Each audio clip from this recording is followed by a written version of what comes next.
Hello there, dreamers, and welcome back to Imagine with Royce. If you're new here, hello and welcome. My name's Royce. I'm a painter, sculptor, and a collector. Today, we are going to be taking a look at Disneyland's 70th anniversary. All the new events, shops, and fireworks shows, parades, epic events to come. We have a lot to cover today, so let's get started.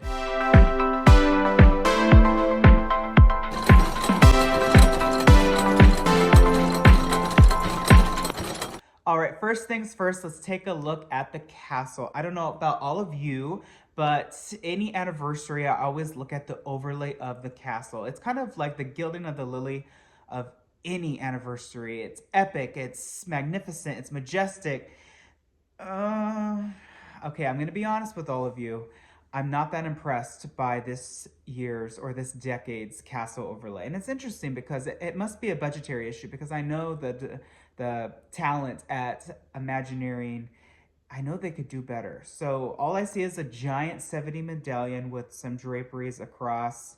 I see them illuminating the waterfalls that were added previously. And then I see some horns on some banners that lead up to the castle. It's not enough. I'm sorry. Look at what they did to the 50th anniversary. Look at that castle. Look at what they did at the 60th anniversary. Look at that castle for the Diamond Celebration. For the 70th, it should have been even better. What happened? I don't know. Am I just being too harsh? You tell me your comments below and what you think about the castle overlay compared to the previous 2 decades. Let's see. Moving on, enhancements to popular attractions are coming. So again, is this kind of to the cheap? They're just going to add 70th overlay to Midway Mania.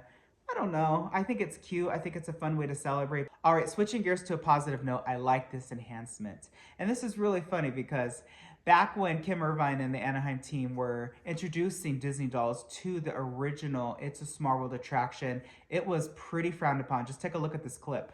Among the additions, 29 characters from Disney movies like The Lion King and Aladdin dropped in among singing dolls and scenery from foreign lands. Kim Irvine helped design the updated ride and calls the changes a natural progression. We found that it was very easy for us to layer in some of our fairy tale stories. Alice in Wonderland is an English story. Pinocchio is from Italy. Cinderella is from France. So already having those countries represented in the ride, we were able to layer in a depiction of a little Cinderella doll, for instance, with little Jock and Gus toys, or Alice in Wonderland in England with a little white rabbit toy. Fans of the ride say they are excited to see the changes. Oh, anything Disney does is always exciting, so they always do something fun, and it's always up there. They never do anything halfway. But some other fans aren't so sure. They say the changes are a marketing ploy, taking away from the original ride.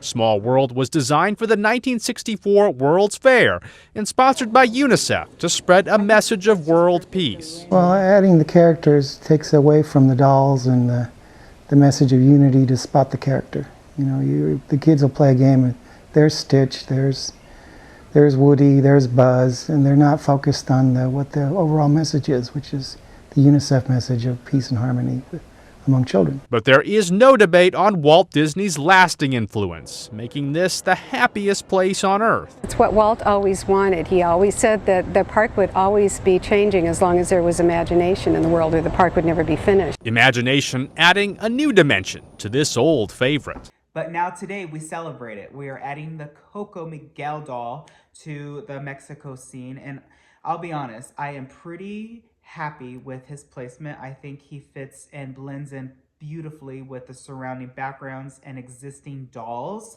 And let's take a look at the doll itself. The costume, he's in a beautiful red mariachi style suit, and he has his gorgeous guitar, and he has his will be a toy dog next to him.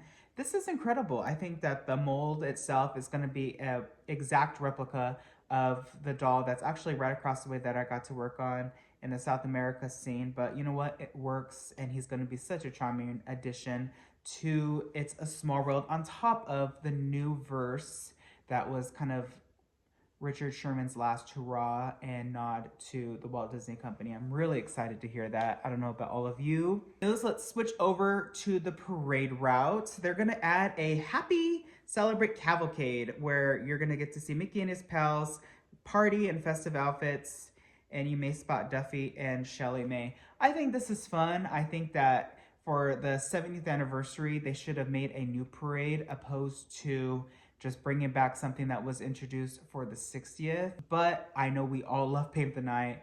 I know members of my house definitely do, so it'll be really fun. If you're gonna bring back an old parade, make new floats. That's a good way to spice it up and keep it fresh and enhance it a little bit.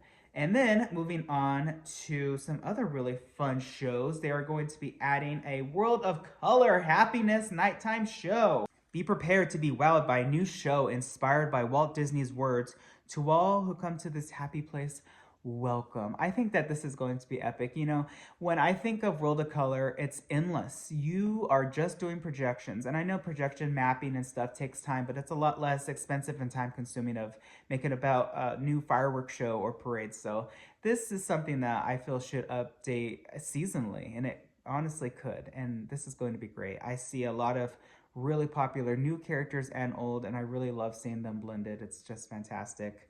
And California Adventure's also getting a parade, a Pixar Pals celebration parade. It reads, "Join us for the return of this daytime parade featuring dynamic, colorful floats and up to 30 Pixar characters." So I don't know about all of you, but when I hear California Adventure and it's just being Pixar, Pixar, Pixar, why doesn't Disney make a third gate and just call it Pixar Park? I think that that's what it should be, instead of just trying to devour California Adventure.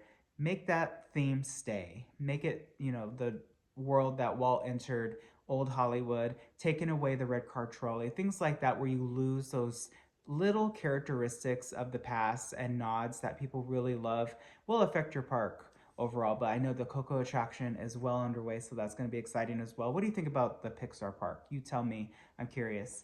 And then they are also going to be doing a new projection show on the Carthay Circle restaurant. I love that. So overall, I think that the celebration is going to be epic. I am really excited for the new fireworks show. We need to see Tinkerbell back flying over Sleeping Beauty Castle. It's been far too long. And of course, I would love to see some new characters as well. Let's see. Who hasn't flown over the castle yet? I know that the Blue Fairy has from Pinocchio, which I really thought they were going to save her for the 70th anniversary. Maybe Flora, Fauna, and Merryweather. If we have to choose one, who do we want? Merryweather flying over the castle in blue. I think that'd be really pretty. All right, everybody. Well, thank you so much for watching. What are you most excited for? Let me know in the comment section below. As always, if you have not subscribed, consider it. Make it official. I have a lot more videos coming your way, and there's a lot of new attractions and enhancements heading towards Disneyland. I'm going to be stepping into the Haunted Mansion realm a little bit more in the future, because some changes are going to be coming to that attraction in the near future, as well as Avatar Land and Coco attraction. There's so much to discuss, so don't miss a video. As always, thank you so much for watching, and always remember, dreamers, not only to follow your dreams, but to chase them. I'll catch you in the next one.